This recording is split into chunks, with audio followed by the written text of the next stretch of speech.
وما أرسلناك إلا رحمة للعالمين.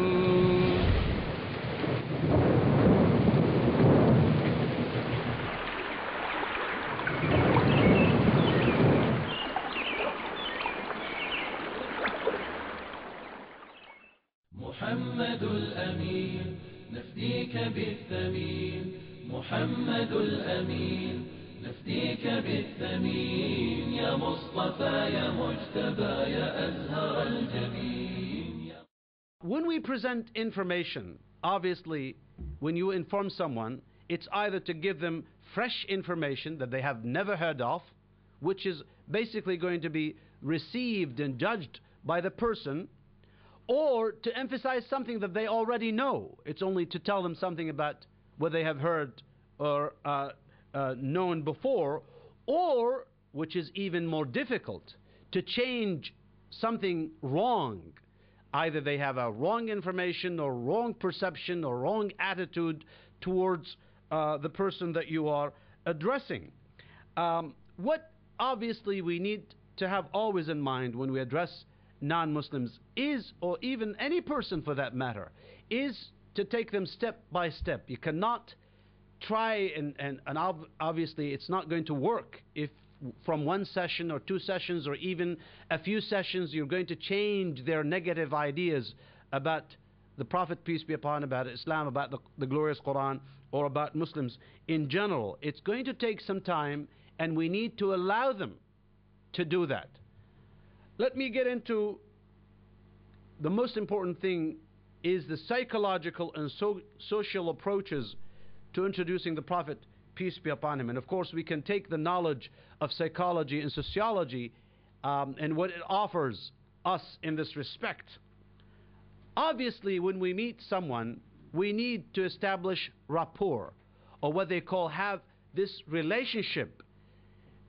Most da'is I have seen is when they are faced with a non-Muslim, they're going to get immediately into an argument rather than establish this nice and good relationship with the person by a nice smile, by talking about things other than the religion. Obviously, as they say in the West, don't talk about politics or religion or personal things. Talk about the weather, talk about the traffic, talk about something that is not related to the person directly, because these are so personal, and religion of course is the most sacred to the person. Whatever that belief is, right or wrong, it is so much sacred, and that's why we need to break the ice, if you will, establish rapport in the beginning.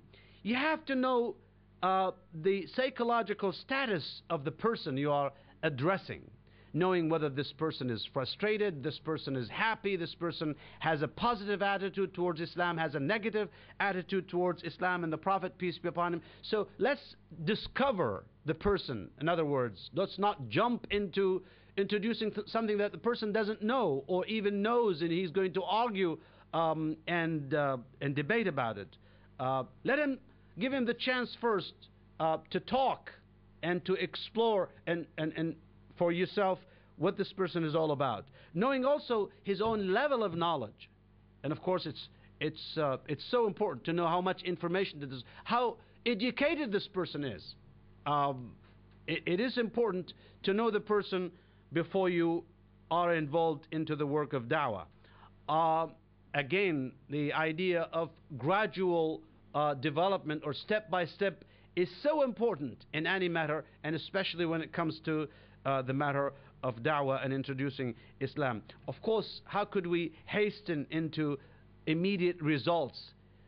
These things do take a lot of time, and when the time is right, Allah subhanahu wa ta'ala will open the heart of this person.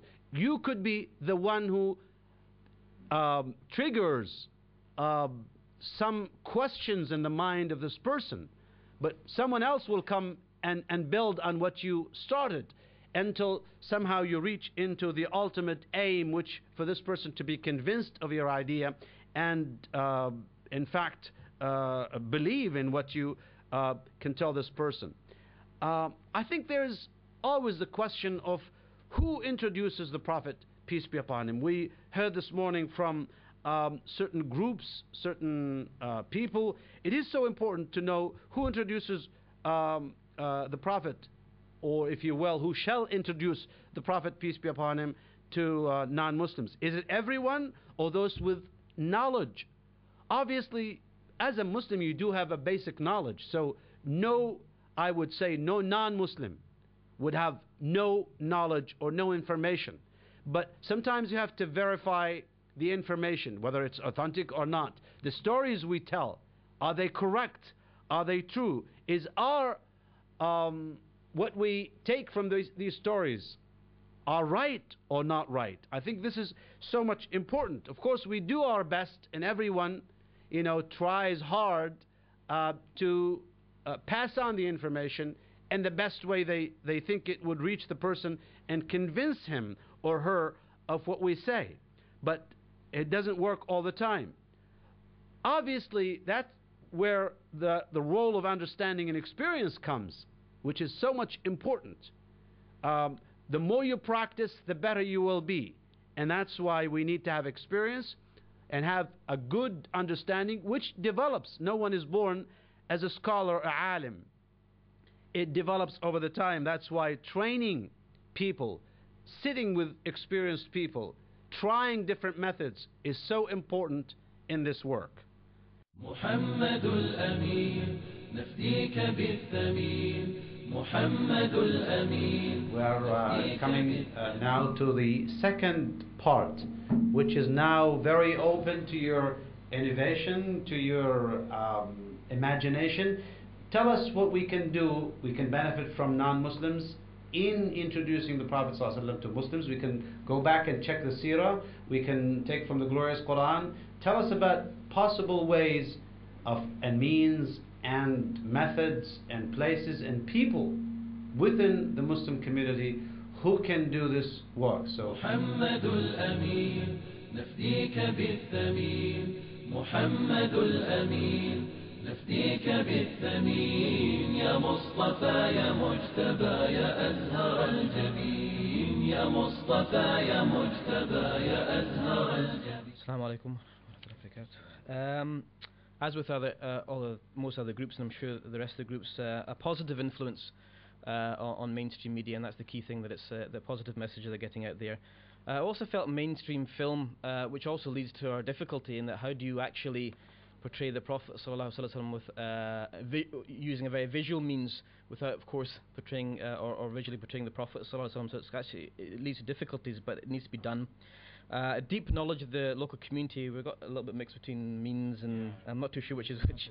But certainly a very, very deep knowledge of the local community to understand how to approach them is extremely important. In terms of places of introduction, schools are extremely important, but again, very specific targeting of schools. So actually proper packages, which there's nothing of right now, that you can go into schools with. Workplaces, another area. So again, simple things that we can make for people that they can confidently take to their workplace. Public transport as well, when people are mulling around on the London Tube waiting for hours to get to work. So public spaces where people are watching.